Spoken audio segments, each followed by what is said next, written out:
আপনারা জানেন, বাংলাদেশে প্রথমবারের মতো নির্মিত হয়েছে একটি লাইট অ্যাটাক ড্রোন, যার নাম KX-2। নিজস্ব প্রযুক্তি, গবেষণা এবং স্থানীয় সামরিক ও বেসরকারি উদ্ভাবকদের অংশগ্রহণে তৈরি এই ড্রোনটি দেশের প্রতিরক্ষা সক্ষমতায় যুগান্তকারী মাইলফলক হিসেবে বিবেচিত হচ্ছে। তো কি এই KX-2 ড্রোন? KX-2 হচ্ছে একটি ট্যাকটিক্যাল ইউএভি বা আনম্যান্ড এরিয়াল ভেহিকল, যা নজরদারি ছাড়াও সীমিত অস্ত্র বহনে সক্ষম। এর মাধ্যমে টার্গেট অ্যাকুইজিশন, লাইট অ্যাটাক ও রিকনাইসেন্স মিশন চালানো সম্ভব। KX-2 ইউভি এখনও প্রোটোটাইপ ও টেস্টিং পর্যায়ে রয়েছে। এটি মূলত বাংলাদেশ বিমান বাহিনীর ব্যবহৃত ইতালির সেলেক্স ফ্যালকো ড্রোনের ডিজাইন থেকে অনুপ্রাণিত বলে মনে হচ্ছে।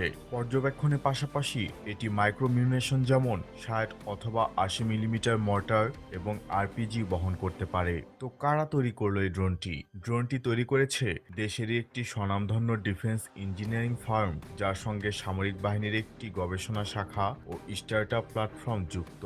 ডিভাইসটির সফটওয়্যার ও নিয়ন্ত্রণ ইউনিট পুরোপুরি দেশীয়ভাবে বিকশিত। তো চলুন জেনে নেই KX-2 ড্রোনের প্রযুক্তিগত বৈশিষ্ট্য। Maximum take off weight 125 KG. Design শুরু 2024 সালে এবং ফার্স্ট ফ্লাইট 20 ফেব্রুয়ারি 2025। এন্ডুরেন্স 4 ঘন্টা। Altitude 5000 feet. অস্ত্র বহন ক্ষমতা দুটি guided unguided micro munition. Range 100 millimetre. Line of sight. Sensor EO, IR camera, laser range finder. Video encrypted live streaming. গঠন composite fibre body, radar evasive design. নিয়ন্ত্রণ satellite, 4G বা নির্দিষ্ট RF signal. Designed and manufactured by Bangladesh air force.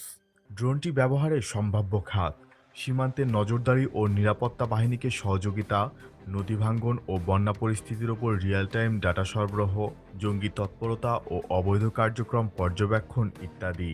ড্রোনটিতে সম্পূর্ণ দেশীয় software ও hardware integration করা হয়েছে, যার ফলে বিদেশি ইউএভির তুলনায় 70% পর্যন্ত খরচ সাশ্রয়ী এবং রপ্তানি সম্ভাবনাও বিবেচনা রাখছে নির্মাতা প্রতিষ্ঠান। প্রতিরক্ষা বিশ্লেষকরা বলছেন, দেশীয় প্রযুক্তিতে এমন একটি ইউএভি তৈরি হওয়া ডিফেন্স টেক ইন্ডিপেন্ডেন্সের দিকেই অগ্রযাত্রা।